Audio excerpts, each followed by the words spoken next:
Hello everyone, I'm Andy Asher. I'm host of Let's Talk Food Travel Live Squared. We call this a variety show, but I never expected so much variety as of today, but we are packed full. It's from sex education, overcoming the fear of a change, the latest saga of a Florida whale. Mimi is in the kitchen, and what a surprise I'm in for about my favorite arcade game when I was a kid that was outlawed and banned, and there is no guarantee we will get everything done within our allotted time because the techie gurus only allow me so much. But I am excited for folks living in Tennessee because you can now watch us on Canyon Star TV. Check your cable listing there. But first,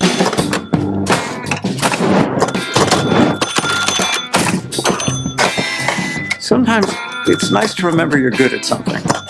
that's a clip from Pinball, The Man Who Saved the Game. It was released last month in theaters on a limited basis.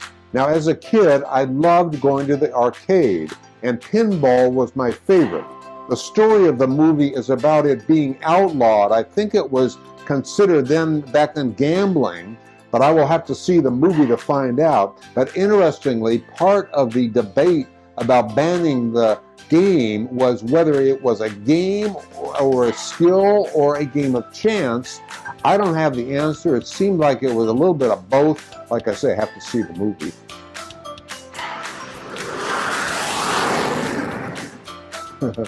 And later in the show, we will talk to one of our guest experts. Her name is Dr. Lori Beth Bisbey. So I am a registered psychologist, an accredited advanced gender, sex, and relationship diversity therapist, a sex and intimacy coach, an author, a podcast host, and the specialist resident therapist on Open House, The Great Sex Experiment, which is a television show in the UK on Channel 4. And I've been working with people for 35 years. And a large chunk of what I do is help people to create incredible relationships that have excellent sex and that don't have shame. Lori will be here with us for a couple of weeks. And what I like, she isn't shy and she does not mince words. There is also the story of Lolita the whale. The beloved orca, Toki, formerly known as Lolita, will finally leave the Miami Aquarium and return to her home waters in the Pacific Northwest. Our co-anchor Louis Aguirre has been following the story from the very beginning and joins us live with the delicate detail. As the rain came down on Tokite, the orca living in captivity at the Miami Aquarium for 53 years, big news about her future was being announced at a ballroom in downtown Miami. I think we can do it. I hadn't heard of Lolita until the other day, but what set me back in my chair, she is something like 57 years old, and her mother is over 100 years old. And by the way, we did a story about longevity and what scientists are discovering about the amazing lifespans of whales. Some live over 200 years. The hope is that some of that can rub off on us humans. And we continue our segment from last week. It's about how to handle change and what Peter De Silva learned. Well, they do say change is inevitable, right? So you need to use it to your advantage. He opened up my eyes on how to embrace change in my life. But before we go any further, let's head into Mimi's kitchen to see what she's brewing up in there.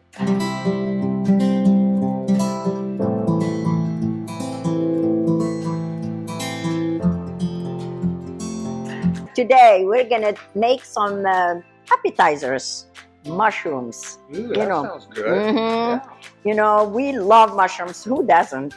So I got some baby portabella mushrooms, baby bella. Okay, I cleaned them with a damp cloth. They're all clean, and I took all the insides, like you see here. The inside, I took it with a little spoon that I have around, so I can, do it without breaking up. So we're gonna stuff this with cream cheese, soft cream cheese. You put for 16 ounces of mushroom, you put 4 ounces of cream cheese, quarter cup of Parmesan cheese. I love Parmesan. You don't have to. And then 1/4 cup of sharp cheddar. Okay, put it in there. Did you cut that up? Yeah, I did. And then some white scallions. Okay, you put the white part in there, inside. All right. A little paprika. You put paprika. And these are going to be stuffed mushrooms. Oh yeah, this is the stuffing that I'm making. Okay. I hope you can see it. You see it, right? And then a pinch of salt, not too much. There, like that. Kosher salt always. And then a little black pepper. And stir, stir, stir. You stir all this. You stir all this. Ding, ding, ding. And you know, you can add turkey bacon or bacon to it. This time we just put cheese in it, cheese and scallions. It's delicious. Do you have to cook this? Oh yeah. Oh, and then, no, this is, we're going to cook it. Of course, we're going to cook the mushrooms in the air fryer. I love it. Air fryers are good. I love it. So the air fryer, I preheated already the air fryer, 360 for like 5 minutes. Now it should be all nice. I'm going to stuff my mushrooms. See? Do you want to do all that now or maybe when we come back? Yeah, I'm just going to put this and then I'm going to stuff one very quick and then I'll finish this by myself and then come back to show you how. So you see, you put this inside like a pro. Like a what? Like a professional. Yes, absolutely. Like that. Like you're making an ice cream cone. Oh yeah, that's a good one. All right, and then you tap it so it can go all inside. There you go. And you make the others. So I'll be right back. When I finish all this, I'm gonna show you how I put it in the air fryer. We'll be right back. Yeah. Thank you, Mimi. We'll see you soon. Also today, we are going to begin something new. It's about making new friends. And you know, as we get older, it's not easy. And researchers say our circle of friends can help us live longer. To all of you, Samantha, this is such a good topic for Glamour to take on. Why did you want to get into it? It's a great topic. I think what we did is we dug into the fact that friendships are really important for your mental well-being. Yeah. They help your self-worth, your self-confidence. They help you avoid unhealthy things. And they also really, really good bonds help you through trauma a lot of the time. And it's essential for people, even from a very young age, right up until older ages. What got my attention is that researchers show having friendships can actually help us live even better than a good diet or exercise. So my friend and collaborator, author Darla Noble and I, we started exploring the importance of friendship together and how to make new friends, especially as we get older. It's kind of sad to read some of the comments on my Facebook friendship group. Nancy says, I haven't made a new friend in over 10 years. Kevin commented to me, neither have I. Friends since my wife has passed away, I haven't made any. And Lori commented, it was so much easier when she had small children. So Darla and I got together to talk about it. Research shows, Andy, that 3 to 5 close friends and a community of 10 to 15, and then acquaintances. We really don't have room in our life for more than around 40 people that we, you know, and I want you to stop and think, if you were to count the people that you consider your close friends and allies, would there be more than 3 to 5? No. Not counting your immediate family. That's right. We need to have those people in our life, but it's not going to happen automatically. We don't have the answer for making new friends any easier, but speaking of Facebook, we started a new group called Making Friends. You can visit it here, and you can also find out more about what Darla is up to.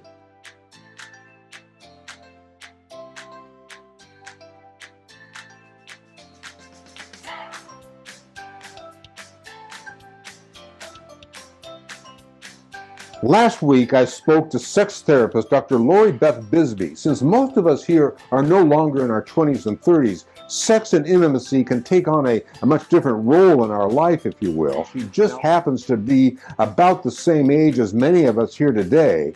Let's listen. I learned a lot. I myself am just 60 years old. And so I talk a lot about sex after 50. Well, fantastic. That's where we are. And I know I've interviewed an awful lot, not a lot, I've interviewed a few people who identify themselves as sex therapists, but it doesn't feel that they go quite as far as people over 55 in how they engage in sex and intimacy. I guess that's the proper way to phrase it. What are you able to tell, about that, about folks over 55? So there's a lot of myths around sex dying off and becoming less important over the age of 50, particularly myths generated in women, which are like, once the menopause happens, you don't want to have sex. It's not an issue anymore.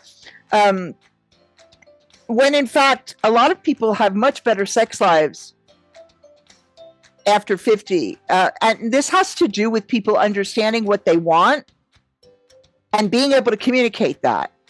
So if they're in good relationships, and it's a little bit harder if you're not and you're trying to date and find a partner afterwards, but people do, and they successfully find new partners. But if you're in committed relationships and they're good relationships, the communication is better. It's actually easier to get your needs met than often it was when you were younger, where you were much more concerned with what people thought about you than you were about what you were enjoying. It makes sense. So much of what we hear about, sex and intimacy is from the standpoint of people in their 20 and 35-year-olds, and that makes sense, of course, to me at least. But is that leaving people out who are 55 plus? I think you kind of referred to that a moment ago. Absolutely. Yes, it's important to talk to the 20 to 35-year-olds, but the reality is people have sex up until the day they die. I have a partner who's 76 who's actively having sex, and I'm polyamorous, so I have another partner who's 65, almost 66, also actively having sex, and actually have active, intense desire, possibly more desire, unconflicted desire than they did when they were younger. That's not unusual. I've had clients in their 90s. And so I think it's a shame that we don't talk about this, because there are physical challenges that happen when you're older, but there are also ways to explore and ways around and ways to expand your pleasure. But you need that information in order to do it. And because we don't talk about it, oftentimes people don't get the information that they need. And that one word you use is unconflicted sex. I think could you go into that a little bit? Well, unconflicted because people feel less ashamed of their sexual desire. By this point in their lives, they know they have desire. They've accepted they have desire. Sometimes they've accepted their differences, their kinks, their foibles. They've accepted their bodies. They're not trying. Procreation is off the table. When they're having sex, they're having it in order to have physical intimacy, emotional intimacy, or just have fun. I do have a light new round, just quick questions and quick answers. Okay. So when and why did you decide to become a sex therapist? So I always knew that I was different sexually from the time I was very young. And when I had the first opportunity to go to therapy, the therapist hadn't a clue what to say to me. And so I had a negative experience from that standpoint. And I wanted to be able to help people who were somewhat different. Now, tell me, I'm assuming this, but tell me about some of the awkward reactions that you've had when introducing yourself to a stranger. They ask about what do you do for a living? Oh my God. So either they tell me their whole life story and every problem they've ever had. And now that I'm on a television show, people stop me in the street and start to tell me their story, which is always fun. I can imagine. Or they're just like, they don't know what to say. And I live in the United Kingdom, and there is a segment of the population in in Great Britain that are quite straight-laced and conservative. And, you know, it's like, oh, what do you do for a living? Well, I work with people who are lesbian, gay, bisexual, you know, transgender. I also work with, you know, heterosexual couples who want to engage in fetishes and kink, or what, you know, and then you just like, you see their faces like they're like, yeah. I mean, so be careful about the way in which I introduce myself, but it's also important that I tell them the kinds of stuff I write about them, because they go to my website, they get shocked. Yes, and I guess maybe at this point nothing surprises you, but there must have been some point in your development in this career that you were surprised by what you learned. Oh yeah, I mean, at this point, I've been doing this for 35 years, and so nothing really does surprise me. But I remember some of the things that did. You know, I do remember the first time that I had somebody who came and said that they were into pony play, and I was like, pony? Well, what's that? And they were like, well, you know, like I take on the role of a pony and I wear these boots, and you know, and it was like, okay, all right. So it was really interesting to learn about that and understood more about it. But like the first time somebody said that to me, I was sort of like, oh, okay, never heard of this before. You know, there's been a lot of things where people have said things. One of the most shocking things was to have somebody who was in their 70s who'd never managed to have intercourse because they couldn't figure out how to do it. Yeah. I mean, you know, and whose information about sex they'd come up in an incredibly restrictive religious family who had no image about sex, no information about sex, and their wife had no information about sex, and they had never consummated their marriage, and they were in their 70s, and they were like, please help, you know, we understand there's more to life, and that's like basic sex education information.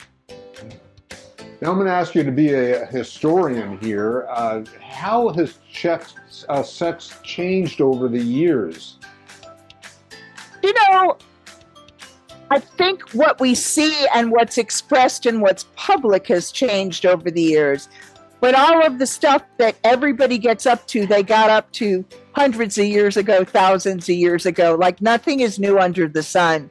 I think what's changed is particularly with the internet, access to information and the ability to meet more people like you. A wise person said, if it exists, somebody's turned on by it. That was before the internet. After the internet, the phrase went, if it exists, somebody's turned on by it, and now there's an internet community devoted to it. I think that's one of the things that's changed, is that there are these, you know, spaces where there's vast communities of people that it would have been quiet. It's not that it didn't exist, it just would have been quiet in the past. I do think that boundaries have changed as well, and sometimes not in a good way.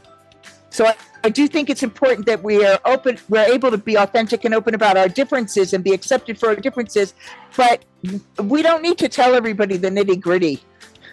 Right? And I think that people sometimes don't get that. They think that they need to tell everybody the nitty-gritty and everybody needs to hear it and accept it. That's not really necessary.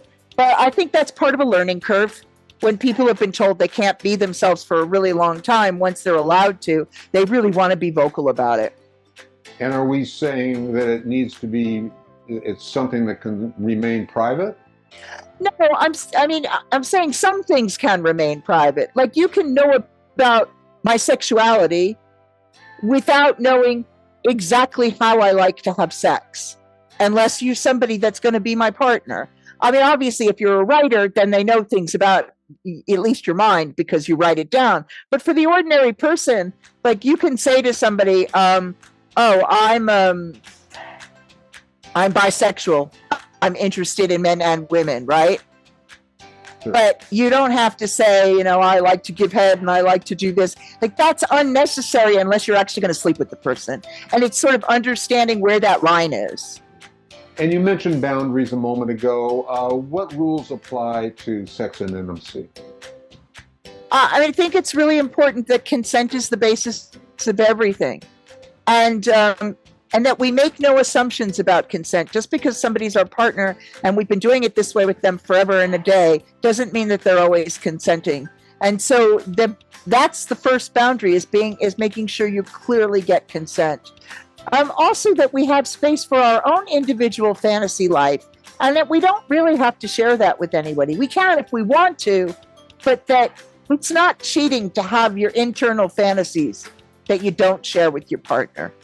It's just your internal life, and that makes us richer people. Well, listen, your advice is something that I'm sure many people want to get more of. How can you direct, and what's the best information and where to go? So the easiest way to get in touch with me is if you go to my website, drloribethbisbey.com, and fill in the contact form. If you're somebody that wants to hire me for something in the media, there's my PR person there, and if you want me to act or professionally speak, there's an agent there. But you fill in the contact form and I get that directly, and I will email you or text you, depending on what information you're giving me, to answer a question. I limit how many questions I answer for free, because otherwise I'd spend my entire day answering questions. So if you've got a question and what you really want is a detailed response to your personal issue, in my shop on my website, there are two things. One is to get an email response, and you can purchase that. The other is to get a video response, and you can purchase that, and you'll get a long and detailed response. But you can throw it in an email, and sometimes, I answer questions on my podcast, so I pick through them, and I'll answer, either the question that's come up most in the last week, or the one that's related to what I'm doing, or just because my mood strikes me and I want to answer that question. So you sometimes get answers that way. My podcast is the A to Z or A to Z of Sex, which you can get on Apple, Stitcher, Spotify, all the major places. I've been doing it weekly since 2016, so there's been a lot of topics covered. I will give you a language warning. I swear like a trooper, nothing is off the table. We are honest and we're open, and I've had some wonderful people on, and so for some people the talk is pretty intense, but every topic you can imagine we're covering. So that's another really good way to find out what I'm doing. But really the easiest way is if you go through my website and fill in the contact form, or email me directly. That's the quickest way to get in touch with me. Perfect. And the one thing I like to ask most of my guests, not all the time, but yours is probably a good one, is what might be a takeaway or something that you want to leave people with? We're sexual human beings our whole lives, from birth to death. And so it behooves us as older people to live that and to really embody that. Our bodies are amazing instruments and do wonderful things. So if you have trouble with orgasm, if you have trouble enjoying physical pleasure, if you've never worked out issues around that, do it now. Don't say it's passed you by. I don't care what age you are. Do it now. Don't miss out on the richness and beauty of that part of life. I really appreciate it. My pleasure. Her name is Dr. Lori Beth Bisbey.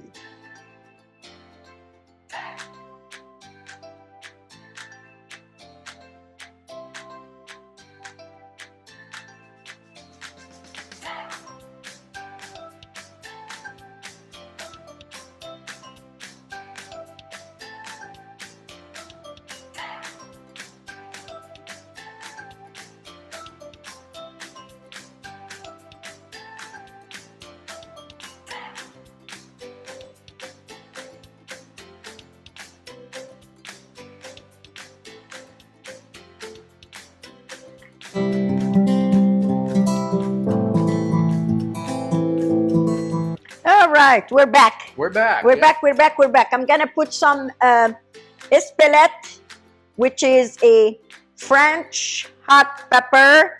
I cannot live without. My air fryer is preheated. I'm just gonna spray a little olive oil like that. All right, and put them here and cook them for 8 minutes. So it's gonna be so You love that air fryer. good. I love this air fryer. It makes my life easier. You know? And it tastes good too. It tastes good, and you don't have to put a lot of oil or anything. That's what I like about it. There you go. See how I did this? You can see it. So now it's gonna go to the air fryer, right? And so then we'll be back after yep, that? we'll be back when it's after 8 minutes. Okay, all we'll be right. back. All right. All right. We'll be back to make a final check in Mimi's kitchen.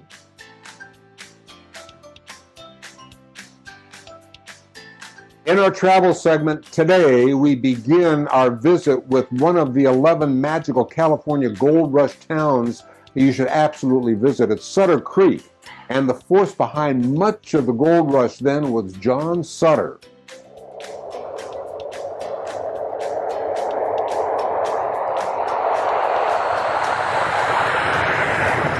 John Sutter moved away for a short time and returned with a small crew. He said, "I broke up the camp and started on the march further south and located my next camp on Sutter Creek, now in Amador County, and thought that I should be there alone," he said.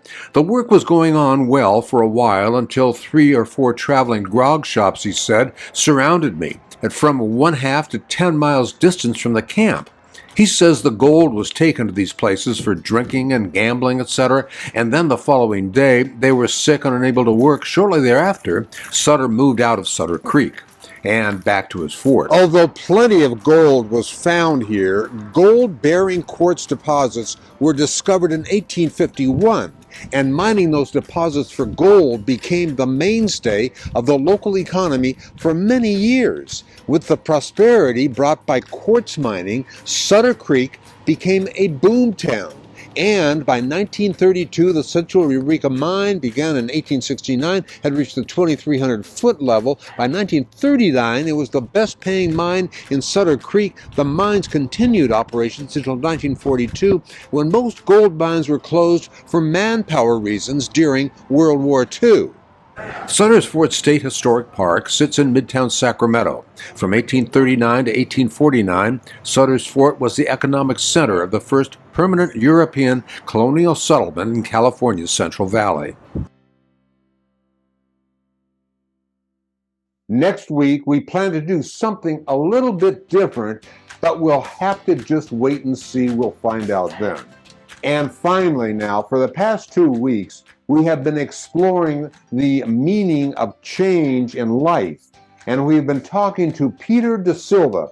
Now, he wrote a book. It's called Taking Stock, 10 Life and Leadership Principles from My Seat at the Table. It's a process, not an event. And so over the last 61 years of my existence on this earth, I have changed, I have grown, I have developed, and I've made plenty of mistakes along the way too.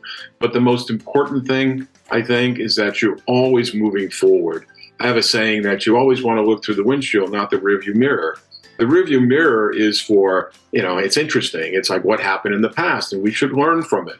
But at the end of the day, there's no future in the past. There just is no future in the past. And so you have to look ahead. You have to put aside the things that maybe the disappointments you've had and the things that may have been somewhat less than you wanted them to be, so you can just move forward. Because to do otherwise is standing still. And if you're standing still, guess what? Somebody else is walking right past you. I didn't warn you about this, but I do a little lightning round, just a question with a quick answer. Are you up for that? Let's do it. Well, you talk about self-sacrifice. How does self-sacrifice work for me, let's say? I think it's looking at any situation and saying, I'm going to put the interests of the group ahead of my own, the interest of my family ahead of my own, the interest of my community ahead of my own. That's what self-sacrifice is all about. That's simple. That's a simple definition. And what does change mean to you?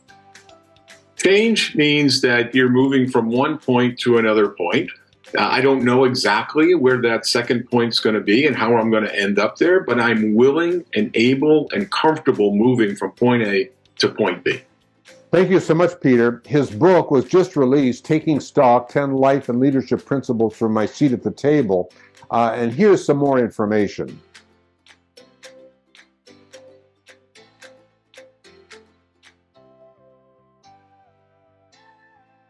Now, before we go, join me in Mimi's kitchen. Oh, gosh, that's gorgeous. Check this out. I like the look. Oh, it's beautiful. It's got a I nice brown. love to it. Yes. And my goodness. Oh, wow. So, Show reach it out. a little. Hot, hot, hot. Oh yeah. You know, I can. You've got hot hands. Yep, I can do the hot. There you go. So now I'm gonna. I haven't. Woo! That's so hot. I like the color. Of them, Don't try this at home, okay? You have to pick them up with something. Yeah. Let me rinse my fingers, please. Okay. Thank you. There you go. Mm-hmm. See, you needed me here. Oh, yes, of course. I always need you all the time. Yeah. So you put all here. You can serve this on a bed of arugula or spinach or anything green, but you don't have to because they're just appetizers. So let's do this. I'm going to try to work with my left hand here. Do you want a towel or anything? No, I got it. It's very hot, so please don't do it like I'm doing it because I can take the heat. Okay. Some people can't. Okay, this one I'm just gonna leave it there. Here. Out of the way. Sorry. So you put, remember the green scallions that I left behind? Just put them on top, like that. The way you're spreading it out. Yeah, like that. And of course, always zest of lemon. I love lemon, and it's gonna take it to the next level. Every time you put one in your mouth and there is a little zest of lemon in it, it's gonna be fabulous. So check this out. How cool is this? It took me 8 minutes for cooking, 2 minutes for preparing this, and you will impress your guest with the beautiful, beautiful mushroom. Yeah, there you go. Oh, that's so nice. Can you see it? There you go. So, Andy, okay, you be careful now. It's super hot. Hot. I told you it's hot. You have to leave it. You have to leave it. He loves mushrooms. So he's suffering now, but he's okay. You have to let it sit at least 5 minutes before you start eating it, okay? So don't do what Andy did. It's okay. You're not gonna die. All right, until next time, you guys. See you later. Thanks, Mimi, and thank you so much for tuning in to Let's Talk Food Travel Live Squared. If you enjoyed this episode or you learned something new, I want to tell you 3 ways that you can support the show and keep Let's Talk Food Travel Live Squared going. And number 1, get yourself subscribed. Every week I am bringing on the influencers and the people who can teach you something or have something interesting to share. So just take a moment and hit that subscribe button. And then number 2, this is really the ultimate way to support Let's Talk Food Travel Live Squared, and it really takes less than a minute. You can write something short and sweet like, I love the show. It has changed your life, or it's something you learned from it. Now, I am not exaggerating that I read reviews every single day, and every single one, whether short or long, it means everything to me. And the more reviews means the higher we rank on all those algorithms, which means bigger guests. So take a minute to leave a review. And 3, share the show with your friends. Just hit that share button. I am eternally grateful. And thank you so much for supporting this show. I will see you again next Tuesday for another episode of Let's Talk Food Travel Live Squared.